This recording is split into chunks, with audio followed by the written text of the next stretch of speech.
This is Eagle Al, and today I will be talking about the Eagles. Yes, we signed a new defensive end who can possibly be Brandon Graham replacement.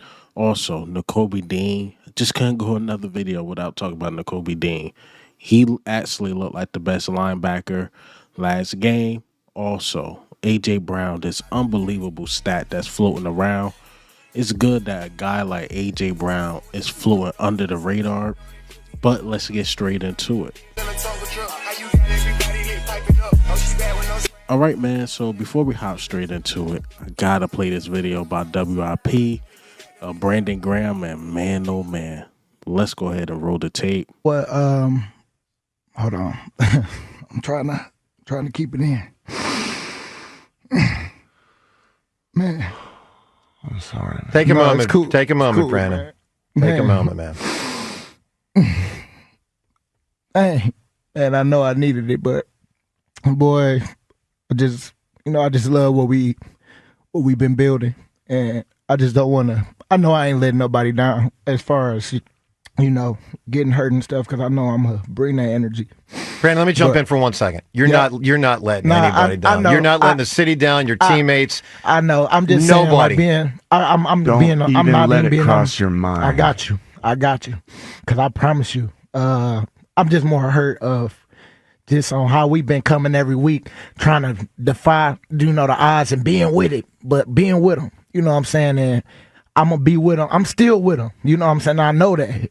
But yeah, man, I just needed this right here. I needed to get this out. It's been a while since I cried, man. I'm just, hurting a little bit because, man, I just would, for the 15 years, I've been here and people doubt me. This was a big one for me, and I think I accomplished a lot this year. And man, if that if just one little thing, but I know it's God's plan, man, and I'm trusting that, and so that's where I'm at. And but I needed this, man. I needed this in a big way. Man, when I seen that, I almost shed a tear, man. It's hard to see a grown man cry, but that lets you know, like he really loves the game. Brandon Graham really loves the game. As I've been saying in my previous videos, if Brandon Graham went out like that, and that was his last game, you can't be mad at it. He gave it his all this year, and I thought, he's gonna play like 20 to 25% of the snaps. I thought he was just gonna be like a small rotational guy, and it's gonna be more of a farewell. But Vic Fangio like, nah, we ain't with that. If he on the team, he's playing, and he showed up. I mean, sacks, he had 3.5, which is not a lot, but it's just the things that he did off the field. And even just not including sacks, like the tackles for loss, sniffing out run plays. Like, you just could not trick Brandon Graham on the field because he knew everything that was coming. Then plus, he had moments where he just looked 26, 25 years old. Brandon Graham been aging like wine in this league, and you really don't see that as far as with older players. They usually age like milk. As years go on, they get worse and worse. But it seemed like as years went on, Brandon Graham got better and better. But man, oh man, prayers up for Brandon Graham, man. Whatever he decide to do, cool. If he want to give it one more year, cool. If he don't, salute Brandon Graham. He's an Eagles legend. He's an Eagles legend, man. But speaking of Brandon Graham and injuries, let's get into the topics. Eagles are not fucking around, man. They ain't fucking around, bro. We signed actually three defensive ends. So the one that we reported about, the guy that got cut by Dallas and Washington, and I'm like, you know what? The Eagles gonna rock out with Tyron Jackson. I don't really see much in the guy we just signed, but we'll see how things go. So as of yesterday, the Eagles went out and signed two defensive ends. So the first one was Charles Harris. So Charles Harris, he has 3 sacks this year. He's not a guy that's just coming off the couch. He was on the roster, and he was playing pretty good. He was okay.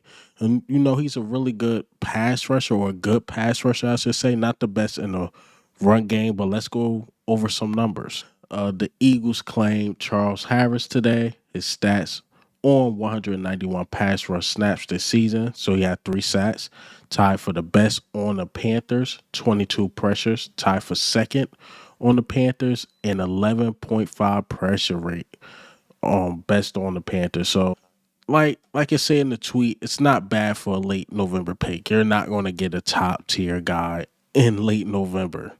Trade deadline is up, and we just got to get what we can get. But again, this dude was playing during the season, so it's good that you got a guy that got a feel for the game, not a guy that just coming off the counts. Is he in shape, or is he going to play right or whatever? Like Frank Clark, that's who I want, but I don't think Frank Clark is on the team. And if he came back, who's to say he's in shape? Who's to say he's in NFL shape? So at least this guy, he's a half a sack short from Brandon Graham. So if he got to fill Brandon Graham's shoes, I think he can. I think he can play a limited amount of snaps, and do some good things. I still believe in Tyron Jackson. But this signing lets me know, like, Howie, he ain't trying to let up. Then we signed another guy who been with Vic Fangio, I think in 2019 or 2018, whenever Vic Fangio was with the Denver Broncos. He signed a familiar guy named Elite Reed, or Worked Out or whatever. I'm probably getting the wording wrong. But that lets you know the Eagles are not playing around. They not playing around. They trying to fill the roster with a defensive end. Of course, you're not going to get the Brandon Graham production or the Brandon Graham, the guy in the locker room, but you got to get a guy who's decent and who could fill that role, to the best of their ability. So I like the Charles Harris signing. It's a really good signing. We did the best that we can for us with that. All right, so let's talk about Nakobe Dean. Nakobe Dean, I just couldn't ignore it anymore. He's been playing at a high level. He looks elite, especially, going to get the quarterback.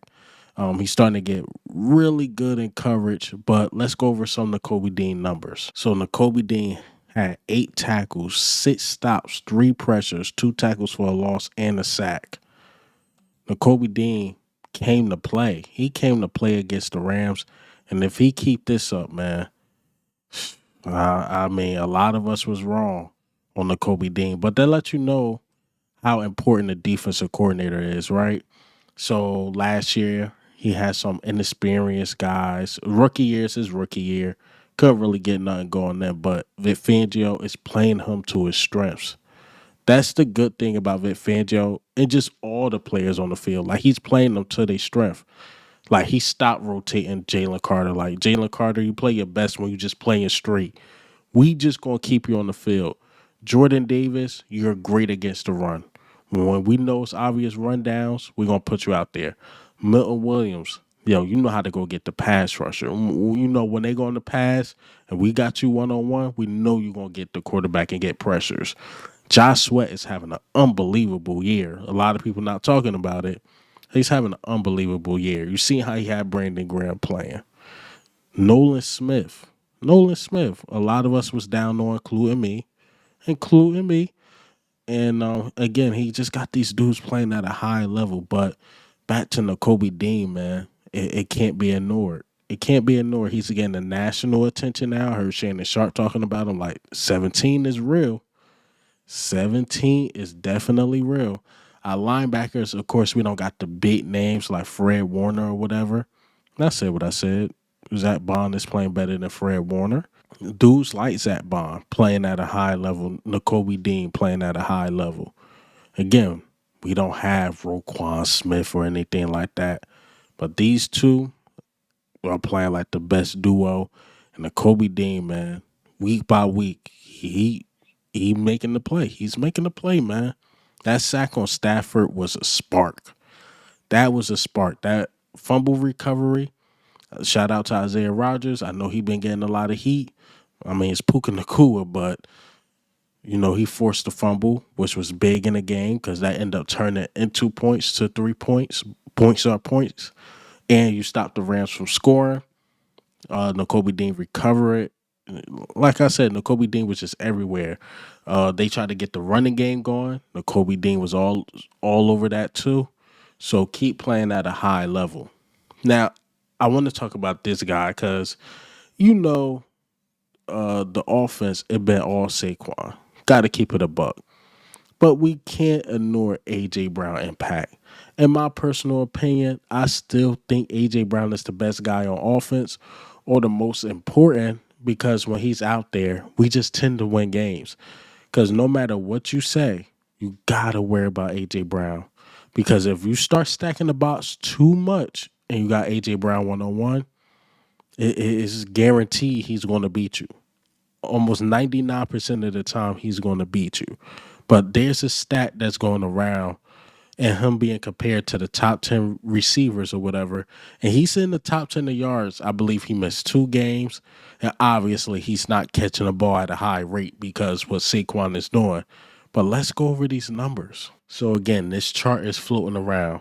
Now, look at the receptions of everybody else. Jamar Chase, 73 receptions. JJ or Justin Jefferson, 61 receptions. CeeDee Lamb, 77 receptions. Terry McLaurin, 53.